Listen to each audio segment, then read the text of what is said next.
लंबी चौड़ी चिट्ठी किसकी है?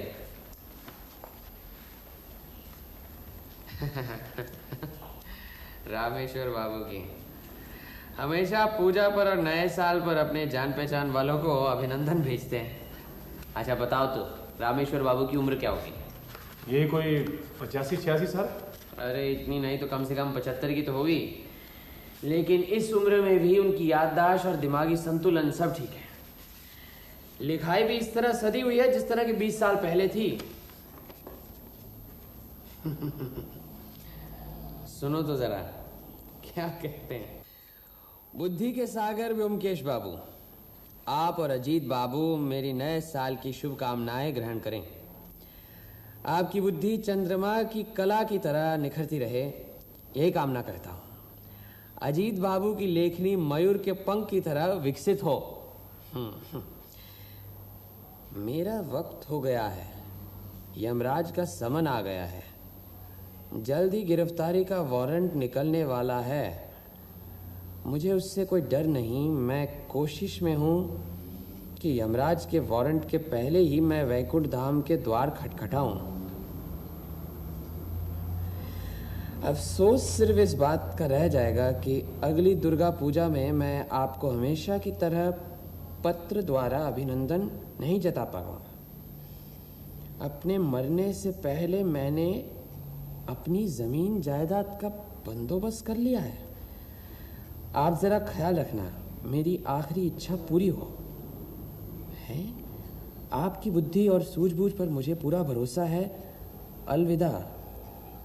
मेरी इस चिट्ठी को नजरअंदाज मत करना। आपको 5,000 रुपये मिले कि नहीं मैं वैकुंठ से देखूंगा। पुनराय गमनाय च। ये चिट्ठी कुछ समझ में नहीं आई। मामूली साल मुबारक की चिट्ठी नहीं है। मेरी आखिरी इच्छा पूरी हो। आखिरी इच्छा? कौन सी आखिरी इच्छा? लिखा है 5,000 रुपये मिले कि नहीं। अरे कौन से 5,000 रुपये?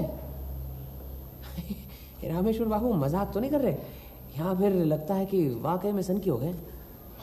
अरे वाह, अभी तो तुम उनकी तारीफ कर रहे थे कि इस उम्र में भी कितना अच्छा दिमागी संतुलन है।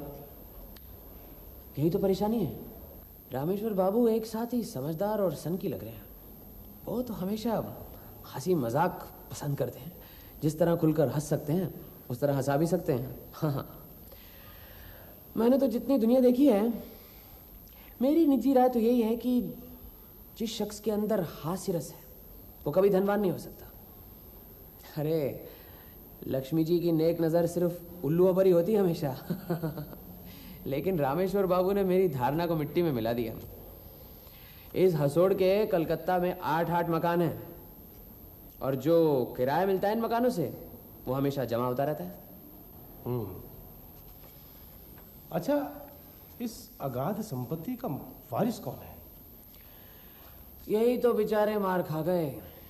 पहली पत्नी गुजर गई। एक बेवकूफ़ सा लड़का है कुशेश्वर, और एक लड़की है नलिनी।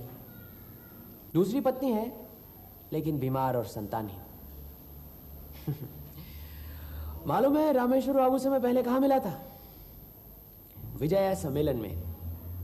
अकेले अखाड़ा जमा रखा था। अजी ये तो कुछ भी नहीं हुआ। ये सुनिए, हमारे एक मित्र हैं रहने वाले रीवा के, एजेंट बीमा के। मिलते ही पूछेंगे बीमा कब कर रहे हैं, मानो कहते हो कि कब मर रहे हैं। फिर धीरे से बोलेंगे कब आऊं, कहिए तो 2 फॉर्म लाऊं, पत्नी का अलग करवाइए, न हो तो ज्वाइंट लाइफ करवा लीजिए, एक साथ 2 रिस्क कवर कीजिए। आप मर जाए तो उन्हें फायदा, वो मर जाए तो आपको फायदा।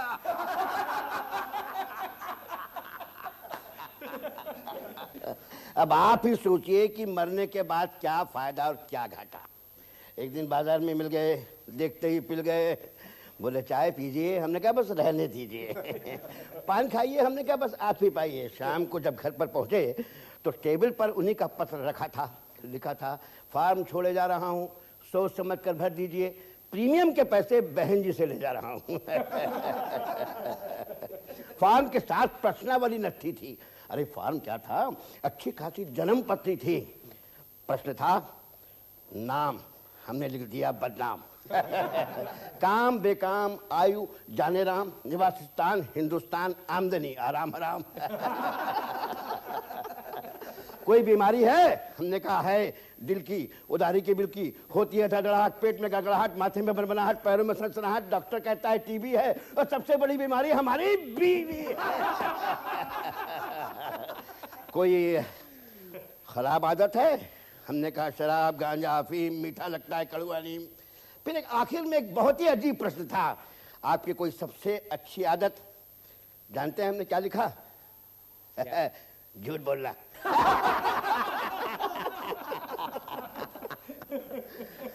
और सुनिए अंत में क्या हुआ, हाँ, भरकर भेज दिया फॉर्म इसी इंप्रेशन में कि भगदड़ मच जाएगी कारपोरेशन में।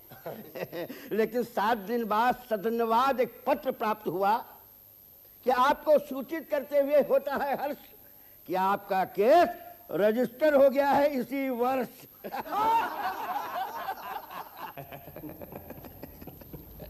चलो चलो कल रामेश्वर बाबू से मिलाते हैं, पता नहीं और कितने दिन जिएंगे। चलो, चिट्ठी पढ़कर तुम्हें नहीं लगा कि रामेश्वर बाबू सनकी हो गए? पितामह भीष्म क्या सनकी हो गए थे? हैं? आजकल तुम महाभारत बहुत ज्यादा पढ़ रहे हो। अरे महाभारत ही क्यों, रामेश्वर बाबू पितामह भीष्म से ज्यादा तो रामायण के दशरथ जैसे लग रहे हैं। ये बातें छोड़ो, तुम कहना क्या चाहते हो? भाई रामेश्वर बाबू जैसे भी हो, अगर वो 100 साल तक भी जिए ना, लेकिन कभी सनकी और भुलक्कड़ नहीं हो सकते। कौन चाहिए? देखिए मेरा नाम बोमकेश बख्शी है, रामेश्वर बाबू से मिलना है। देखिए,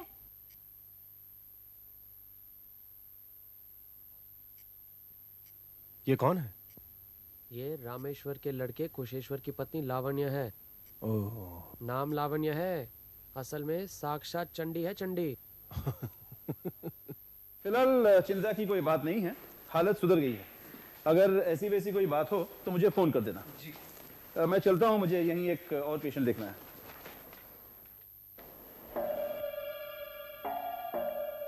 सुनिए,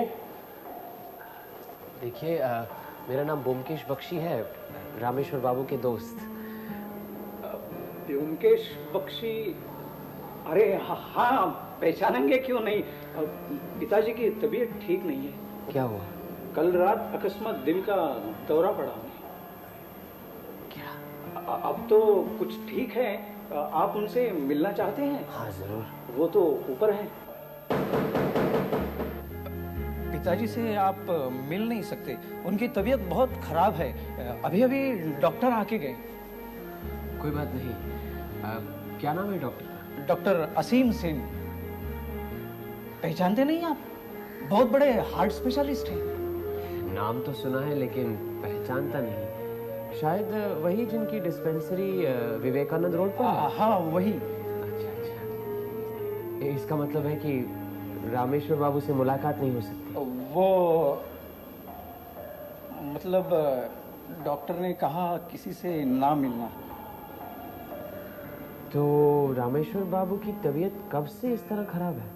वैसे तो ठीक थे, लेकिन उम्र की वजह से ज़्यादा हिलडुल नहीं सकते, अपने ही कमरे में रहते हैं। परसों और कल बहुत सारी चिट्ठियाँ लिखी, फिर रात यकायक। आपकी पत्नी शायद नाराज हो रही है, हम चलते हैं। बहुत बहुत धन्यवाद। नमस्ते।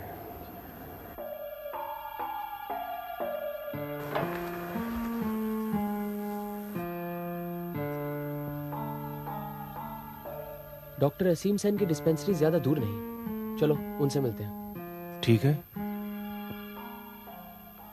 बोमकेश बाबू आप ही हैं? रामेश्वर बाबू के दरवाजे पर आज सुबह आप दोनों ही थे ना? जी, ये मेरे साथी अजीत।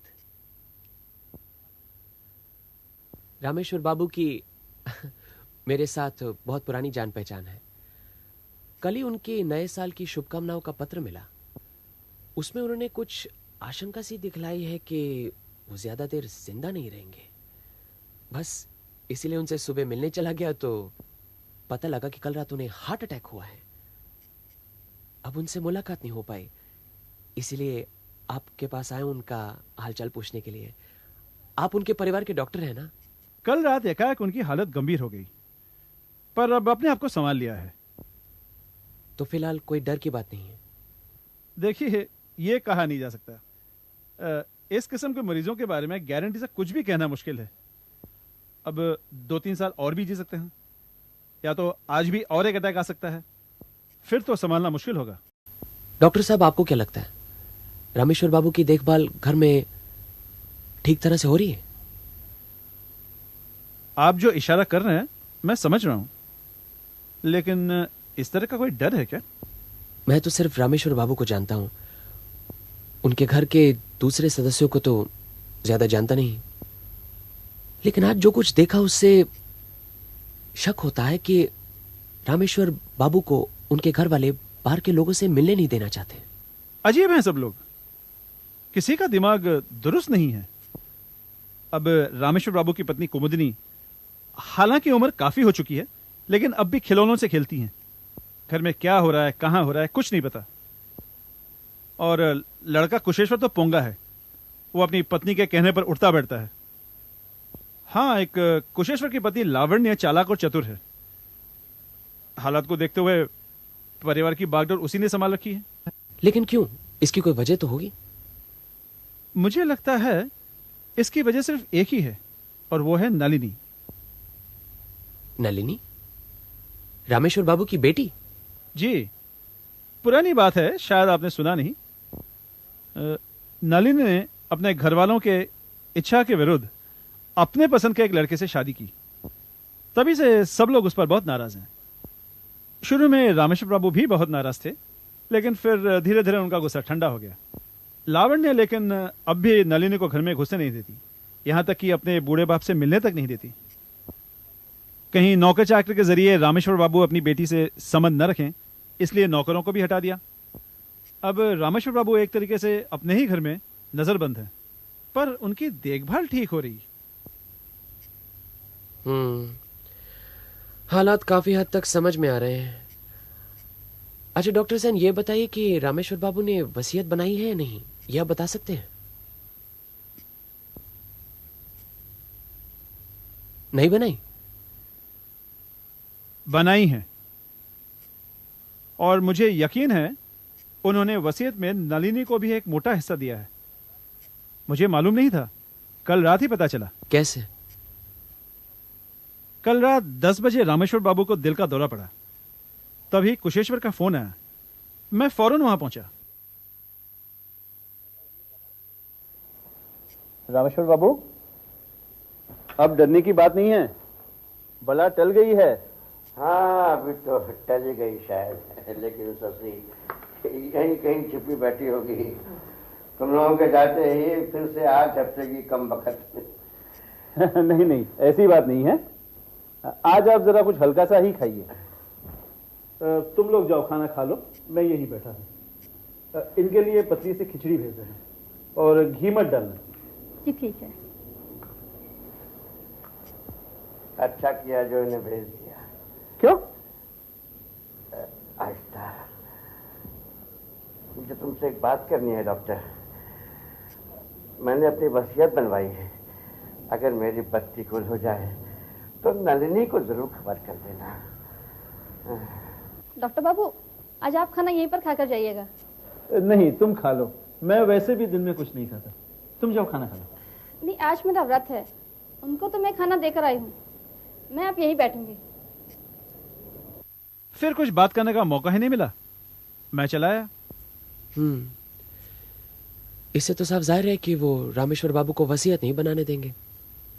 कहीं वो नलिनी को जायदाद का हिस्सा ना दे बैठे, इसलिए। अगर रामेश्वर बाबू वसीयत बनाने से पहले ही गुजर गए तो उत्तराधिकारी के तौर पर तो पत्नी और लड़की को संपत्ति मिलेगी, नलिनी को कुछ नहीं। हाँ, ये बात तो है। रामेश्वर बाबू के जरूर कोई निजी वकील होंगे, आप उन्हें पहचानते हैं? निजी वकील कोई है ऐसा सुना तो नहीं।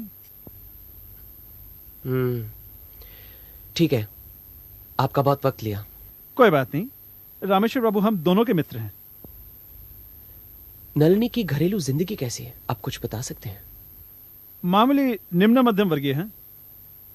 नलिनी के पति देवनाथ मामूली नौकरी करते हैं, 300-400 रुपए तनख्वाह होगी। बच्चे भी काफी हैं, 5-6। अच्छा, रामेश्वर बाबू की पारिवारिक जिंदगी की तो जानकारी हासिल कर ली, लेकिन कुछ संतोषजनक नहीं मिला। ऐसा लगता है अंतिम दिनों में परेशानी से घिरे हुए थे। पानी में मगर ही अगर दुश्मन बन बैठे तो कोई क्या कर सकता है। खैर चलते हैं, उम्मीद है सब ठीक ठाक हो जाएगा। नमस्ते।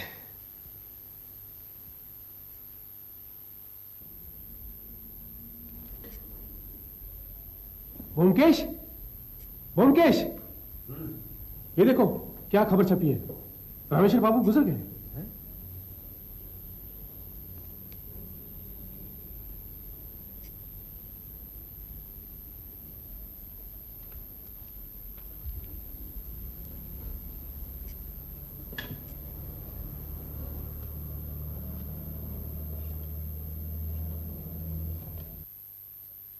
हेलो, हाँ डॉक्टर सेन, हाँ ब्योमकेश बोल रहा हूं।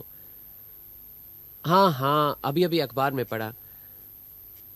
मैं जानना चाहता था कि ये, हाँ अच्छा ठीक है, हाँ हाँ अच्छा। डॉक्टर सेन ने क्या कहा? कह रहे थे परसों रात उनकी अचानक मौत हो गई, दिल का दौरा पड़ा फिर से। वहीं पर थे डॉक्टर सेन, लेकिन बचा नहीं पाए। साधारण हार्ट अटैक का सर्टिफिकेट दिया है। क्यों, तुम्हें कुछ शक लग रहा है?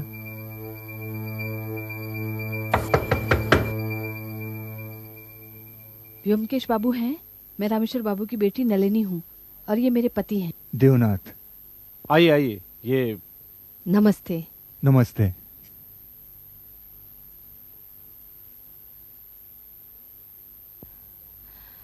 पिताजी गुजर गए, उनकी आखिरी इच्छा थी कि मैं आपसे मुलाकात करूं, इसीलिए हम आए हैं। अच्छा, आखिरी वक्त पर आप उनके साथी थी?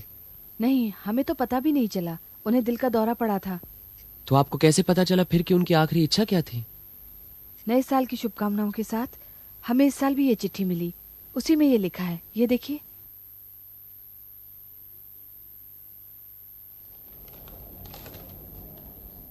नलिनी बेटी, मेरी तरफ से नए साल की शुभकामनाएं और आशीर्वाद तुम्हें और तुम्हारे परिवार को भेज रहा हूं। अगर कुछ अच्छा बुरा हो तो श्री ब्योमकेश बख्शी से मुलाकात करना। इति तुम्हारा पिता। लिखने वाले ने लिखने में काफी समझदारी की है। आप आखिरी बार अपने पिता से कब मिली? 6 महीने पहले, दुर्गा पूजा के बाद उन्हें प्रणाम करने गई थी, लेकिन भाभी हर पल वहीं खड़ी थी। पिताजी से अलग से कुछ भी बात करने को नहीं मिली। भाभी के साथ अच्छे संबंध नहीं है? संबंध? भाभी का बस चले तो हमें कलकत्ते से ही बाहर निकाल दे। कोई खास वजह? वजह क्या हो सकती है, वही ननद भौजाई का झगड़ा, और फिर भाभी के एक बच्चा भी नहीं है। भगवान की कृपा से हमारे पास 5-5 बच्चे हैं, ये भी एक वजह हो सकती है। डॉक्टर सेन से हाल ही में मुलाकात हुई? डॉक्टर सेन कल सुबह हमारे घर आए थे। उन्होंने ही बताया कि पिताजी एक वसीयत छोड़ गए हैं। वो वसीयत कहाँ है, कुछ मालूम है? क्या पता, पिताजी को तो भैया और भाभी ने एक तरह से बंदी बना रखा था।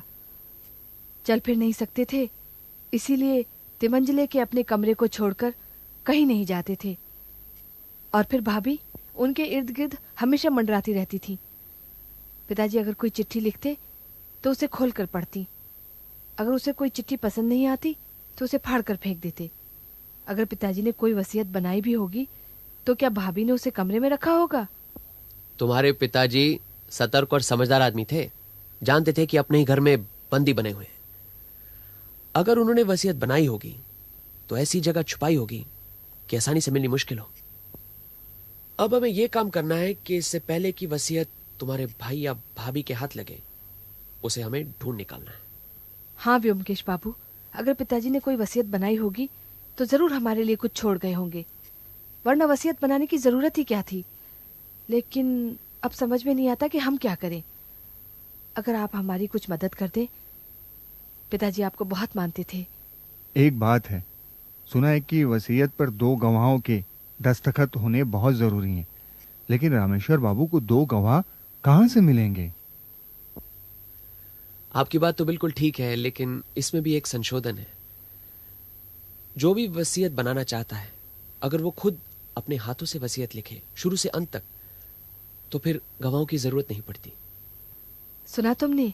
इसीलिए पिताजी ने लिखा था कि इनसे मिले। व्योमकेश बाबू, अब आप ही कोई रास्ता निकालिए। अगर उन्होंने वसीयत बनाई है तो मैं उसे जरूर ढूंढ निकालूंगा। जी बहुत बहुत धन्यवाद। हम फिर कब आएं? अगले हफ्ते, आज ही के दिन। नमस्ते। जरा नमस्ते।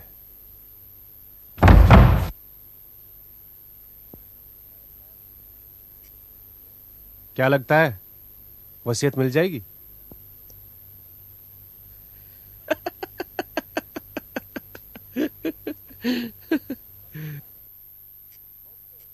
डॉक्टर सेन, ब्योमकेश, हाँ। अच्छा, आपने रामेश्वर बाबू की मौत को स्वाभाविक मृत्यु का सर्टिफिकेट दिया है ना? हाँ। नहीं, आपको पूरा यकीन है कि मौत स्वाभाविक ही थी? नहीं, मैं कुछ नहीं कह रहा। नहीं, सिर्फ हम सोच रहे थे कि हाँ, अगर उनके घर की पूरी तलाशी ले ले शायद कुछ मिले। हाँ, नहीं, अगर ना मिले तो आपको पूरी संतुष्टि मिल जाएगी ना कि मौत वाकई स्वाभाविक ही थी। और अगर कुछ मिले, हाँ, अच्छा ऐसा करते हैं, मेरे पास उनकी आखिरी चिट्ठी है, तो पुलिस स्टेशन मिलते हैं। हाँ, इंस्पेक्टर हलदार को तो आप पहचानते हैं। नहीं, ठीक है, समय न हो तो कल सही। कल? हाँ ठीक। हाँ, अच्छा। काम बन गया। कल ही डॉक्टर सेन घर की पूरी तलाशी का अपनी तरफ से वारंट निकलवा रहे हैं? हम भी साथ जाएंगे। हमें इस घर की तलाशी लेनी है। ये रहा सर्च वारंट। लेकिन क्यों? हमें इत्तला मिली है रामेश्वर बाबू की मौत गैर कुदरतन हो सकती है। सुनिए, यह इत्तला क्या ब्योमकेश बाबू ने दी है? नहीं, डॉक्टर सेन ने दी है। फिर ब्योमकेश बाबू क्यों साथ आए हैं? डॉक्टर सेन ने कहा है उनकी जगह ब्योमकेश बाबू साथ में रहेंगे। अगर आपको शक है कि हमने उनको जहर देकर मार डाला है तो हमें गिरफ्तार कीजिए। इसमें घर की तलाशी लेने का क्या मतलब है? माफ कीजिए, तो हमें करना पड़ेगा। किसी भी नतीजे पर पहुंचने के लिए सबूत की जरूरत पड़ती है, और तलाशी का मकसद इसी सबूत की खोज है। करिए, जितनी चाहे तलाशी करिए, आपको कुछ नहीं मिलने वाला। देखिए, यहाँ हमें सिर्फ एक चीज ढूंढनी है, वो है रामेश्वर बाबू की वसीयत, जो कि शायद वो मरने से पहले लिख गए थे। आप अपने सिपाहियों को चुपके से समझा दीजिएगा, ठीक है? ठीक है। इस वक्त घर में कौन कौन है? मैं, मेरी पत्नी और माँ। माँ कहाँ है? ऊपर अपने कमरे में। उन्हें नीचे लेकर आइए। और हाँ, आप तीनों उधर रसोई में रहेंगे जब तक घर की तलाशी खत्म ना हो जाए। मैं लाती हूँ उन्हें। और हाँ, कमरे का दरवाजा खुला रखिएगा। आप उधर रसोई में जाइए। और तुम तीनों, मैं, ब्योमकेश बाबू और अजीत बाबू ऊपर छानबीन करेंगे। तुम लोग यहाँ नीचे तलाशी लेना। चलिए ब्योमकेश बाबू।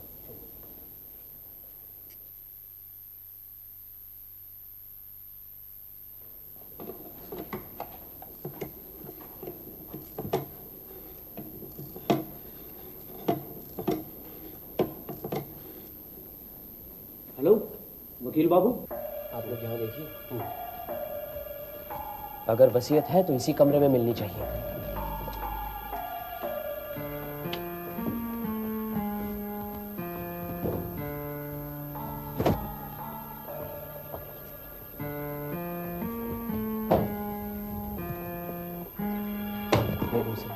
पढ़कर देखो उसमें क्या है।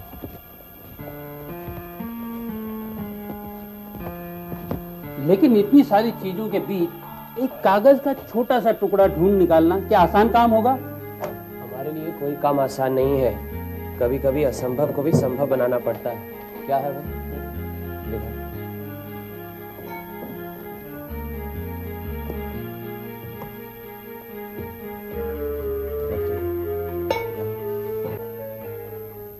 आइए वकील बाबू, आपको असमय तकलीफ दी। पुलिस हमारे घर की तलाशी ले रही है। तलाशी क्यों? उन्हें शक है कि रामेश्वर बाबू की मौत स्वाभाविक नहीं है। अरे ये कैसे हो सकता है? डॉक्टर सेन ने बकायदा डेथ सर्टिफिकेट दिया है। तलाशी डॉक्टर सेन ही करवा रहे हैं। अच्छा, सर्च वारंट है उनके पास? जी हाँ। खैर, आप परेशान ना हो, ना उन्हें कुछ मिलने वाला, उन्हें ढूंढने दीजिए जो ढूंढते हैं, ठीक है? आपने सक्सेशन के कागजात तो दायर कर दिए हैं ना? जी हाँ, सब कर दिया है। कोर्ट से हुक्म भी थोड़े दिनों में आ जाएगा और वसीयत ना होने की वजह से रुपया और जायदाद आधा आधा उनकी पत्नी और कुशेश्वर बाबू को मिलेगा। लेकिन आपने तो कहा था। सब होगा। माता जी को पहले से ही पागल करार करेंगे तो कोर्ट से ऑर्डर मिलने में काफी समय लगेगा। देखिए, सीधा और आसान तरीका यही है कि माँ और बेटा दोनों जायदाद पे कब्जा कर लें। उसके बाद माता जी का मानसिक संतुलन बिगड़ जाने की वजह से उनका हिस्सा बेटे को दिलवा देंगे। सिंपल। ये हमाल दस्ता यहाँ क्या कर रहा है? रामेश्वर बाबू की काफी उम्र हो गई थी ना, और दांत भी ज्यादा बचे नहीं थे। पान खाने के बहुत शौकीन थे, इसीलिए हमाल दस्ते में पान कूट कूट कर नरम करके खाते थे। जब बूढ़े लोगों के दांत जवाब दे देना तो अक्सर इसी तरह पान नरम कर कर खाते हैं। मेरे ख्याल से रामेश्वर बाबू ने वसीयत बनाई ही नहीं। वसीयत तो जरूर बनाई है, इसमें कोई शक नहीं, लेकिन वो है कहाँ? अगर ऐसा है तो कुशेश्वर बाबू को वसीयत मिल गई है और उसने उसे फाड़ दिया है या फिर जला दिया। कच्चे प्याज की बू। ये गोंद की शीशी में प्याज की बू कहां से आई?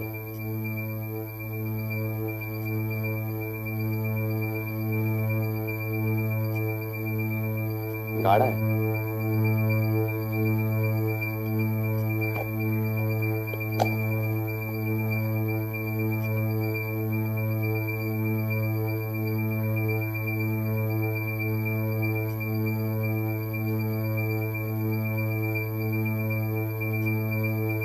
एक काम कीजिए इंस्पेक्टर हवलदार, आप कुशेश्वर की पत्नी को यहाँ बुला लें। जरूर।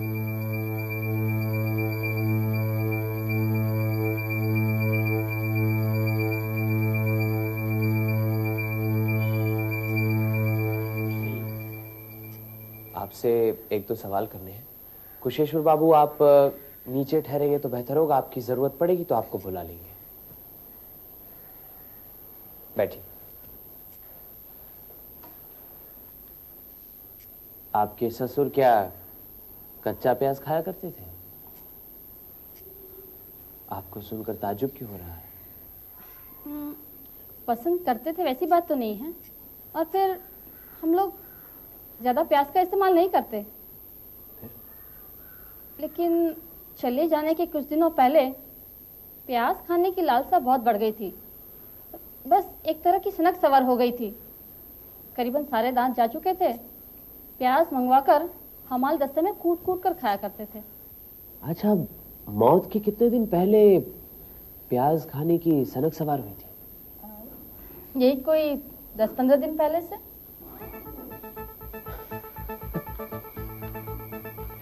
बहुत बहुत धन्यवाद। देखिए, हमारा तो यहाँ काम खत्म हो गया। आपको तकलीफ देने के लिए माफी चाहता हूँ। लेकिन किस नतीजे पर पहुंचे आप? उनकी मौत स्वाभाविक ही हुई थी या कुछ और? नहीं नहीं, और तो कुछ नहीं। उनकी मौत स्वाभाविक ही थी, इसमें कोई शक नहीं। आप जा सकती हैं। समझ में नहीं आता हमारा कौन सा काम पूरा हुआ है। अरे, जिस काम के लिए हम यहाँ आए थे वो काम पूरा हो गया। क्या वसीयत मिल गई? इंस्पेक्टर हवलदार, आप हमारे घर चलिए और अपने सिपाहियों को कहिए चले जाए। चलिए। आइए आइए। तू क्यों मुस्कुरा रहा है? आप सबको देखकर हम क्या चिड़ियाखाना के बसिंदे लगते तुझे? नहीं। आपको देखा आप खुश है। अजीत बाबू परेशान है और इंस्पेक्टर बाबू ना खुश है ना परेशान है। तो मैं समझ गया आप कोई मामला सुलझा कर आए हैं। ये साथ रह रहकर जासूस बन गया है। सत्यवती पर असर नहीं हुआ। इधर है सत्या। बाजार नहीं है, अभी आ जाएगी। चल, बढ़िया सी चाय बना कर लाओ। अभी ला। अजीत, उस दिन रामेश्वर बाबू ने जो चिट्ठी भेजी थी ना, वो कहा? वो उसके बाद तो दिखी नहीं, यही कहीं होगी, जाएगी कहाँ? अरे नहीं नहीं, ढूंढ कर देखो, वो चिट्ठी बहुत जरूरी है। रामेश्वर बाबू ने लिखा था कि इस चिट्ठी को नजरअंदाज मत करना, तब इसका मतलब नहीं समझा था मैं। लेकिन बात क्या है, इतने दिनों के बाद अचानक ये चिट्ठी इतनी जरूरी कैसे हो गई? ओहो, समझे नहीं, वही चिट्ठी रामेश्वर बाबू की वसीयत है। हाँ, आज जब मैंने उस गोंद की शीशी में प्याज का रस देखा ना, तो सब समझ गया। की शीशी में प्याज का रस? ये सब आप क्या कह रहे हैं? वो सब बाद में बताऊंगा, इसलिए आपको यहाँ लाया हूँ। देखो देखो, चारों तरफ ढूंढ कर देखो अजीत, जल्दी देखो। बूटी राम को बुलाओ, अगर वो चिट्ठी नहीं मिली तो ललिनी देवनाथ का बहुत बड़ा नुकसान हो जाएगा। बूटी राम,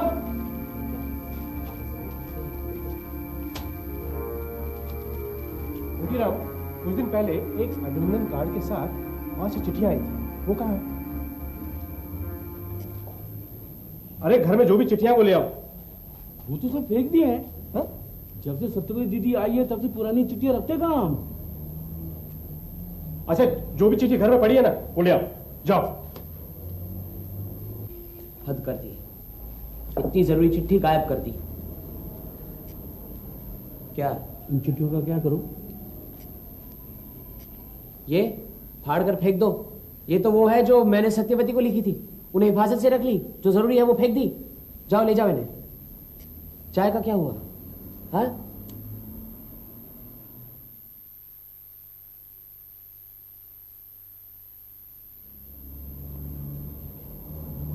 और कोई रास्ता नहीं हो सकता उससे ढूंढ निकालने का?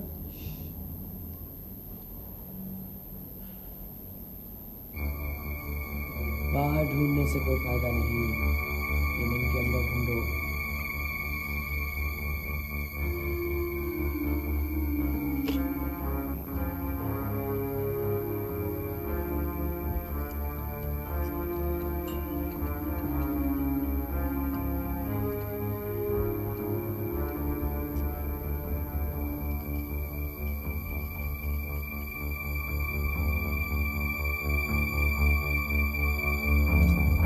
अजीत, उस दिन मैं कौन सी किताब पढ़ रहा था? हाँ, उस दिन 5 चिट्ठियां आई थी, उन्हीं के साथ वो रामेश्वर बाबू का बड़ा सा लिफाफा भी था। तुम यहाँ सोफे पे बैठे महाभारत पढ़ रहे थे।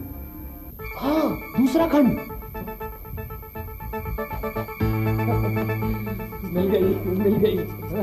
अरे पुटीराम, जरा अंगीठी में कोयले की आग जला कर तो लाना। अरे चाय तो पी लो।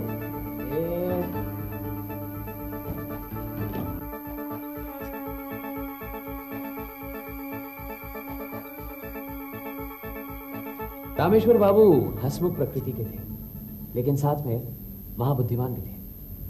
आखिरी दिनों में जब शरीर टूट गया था, खाट पकड़ ली थी, ज्यादा कुछ काम करने की क्षमता नहीं थी, ऊपर से बहू की कठपुतली भी बन बैठे थे। जब उन्हें लगा कि उनके ऊपर जाने के दिन नजदीक आ गए हैं, तो उन्होंने सोचा कि जाने से पहले नलिनी को अपनी संपत्ति में से कुछ दे जाए। उसके लिए वसीयत बनानी बहुत जरूरी थी। अब वर्तमान कानून के मुताबिक लड़की पिता की संपत्ति पर हक नहीं जता सकती। यह हक सिर्फ बेटे को रहता है। इसीलिए रामेश्वर बाबू ने फैसला कर लिया कि वसीयत बनाकर वह नलिनी को अपनी संपत्ति के हिस्सेदार जरूर बनाएंगे। लेकिन सिर्फ वसीयत बनाने से ही तो काम पूरा नहीं होगा। उनके मरने के बाद वसीयत बरकरार रहेगी, इस बात की क्या गारंटी? वो जानते थे कि लड़का कुशेश्वर और उनकी जो बहू लावण्य है, नलिनी को कुछ नहीं देंगे, अपनी संपत्ति में हिस्सेदार नहीं बनाएंगे। लावण्य तो नलिनी से नफरत करती थी, उनको रामेश्वर बाबू से मिलने तक नहीं देती थी, उन्हें इस तरह घेरे रहती थी कि कोई मिल न पाए। रामेश्वर बाबू ये भी जानते थे कि वो जो चिट्ठियां लिखते थे वो खोली जाती थी, जांची जाती थी, कोई आपत्तिजनक बात हो तो फाड़ी भी जाती हो। क्या किया जाए? नलिनी को अपनी संपत्ति में हिस्सेदार कैसे बनाते? अब ये बात तो सब जानते हैं कि प्याज के रस की जो लिखाई होती है वो कागज पर निशान नहीं छोड़ती। लिखाई जो है वो अदृश्य ही रहेगी और रह जाती है।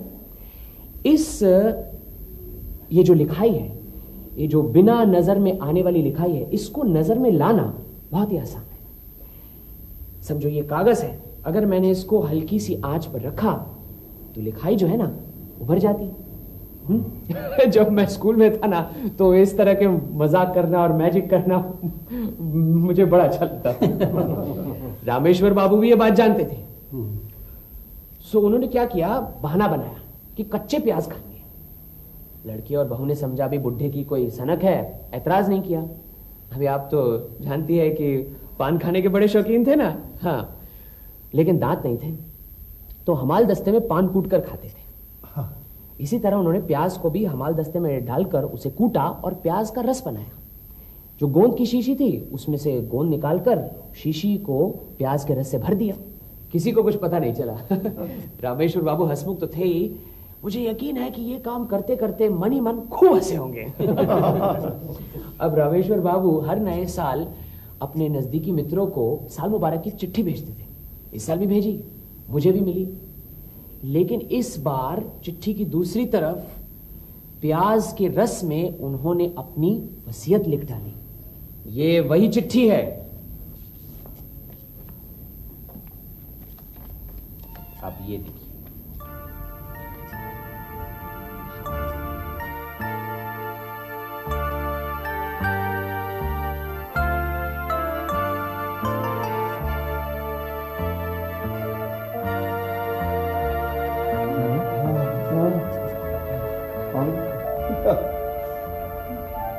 डॉक्टर सेन, जिस वसीयत के बारे में रामेश्वर बाबू ने आपसे कहा था, ये वही वसीयत है।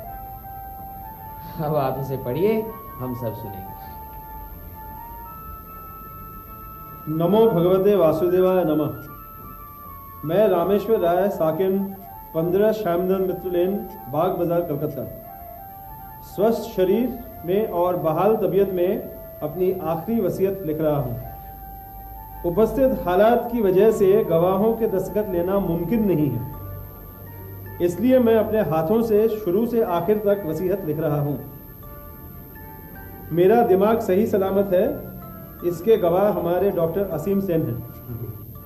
अब मैं अपनी आखिरी ख्वाहिश, मेरी लास्ट विल एंड टेस्टामेंट, अपने ही हाथों से लिख रहा हूं। कलकत्ते में मेरे जो 8 मकान हैं और बैंक में जितना रुपया है, उसमें से हैरिसन रोड का सबसे बड़ा मकान और नगद 1 लाख रुपया मेरी बेटी नलिनी को मिलेगा। मेरी पत्नी जब तक जिंदा है, शामपुर का मकान उसका होगा। उसके मरने के बाद वो मकान मेरी बेटी नलिनी का होगा। मेरे बाकी जायदाद 6 मकान और बैंक का रुपया मेरा बेटा कुशेश्वर राय को मिलेगा। मशहूर सत्यान्वेषी श्री ब्योमकेश बख्शी और हमारे परिवार के डॉक्टर असीम सेन इस वसीयत के एग्जीक्यूटर्स होंगे। यही दोनों इस काम के लिए 5-5 हजार पारितोषिक लेंगे। दस्तखत बकरम खास, रामेश्वर राय, तारीख साल की पहली तारीख 1960।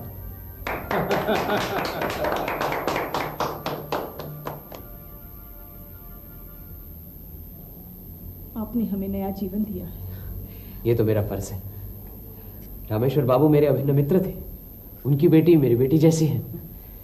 लेकिन क्या वसीयत कोर्ट में मंजूर होगी? हाँ हाँ, जरूर होगी, आप चिंता न करें।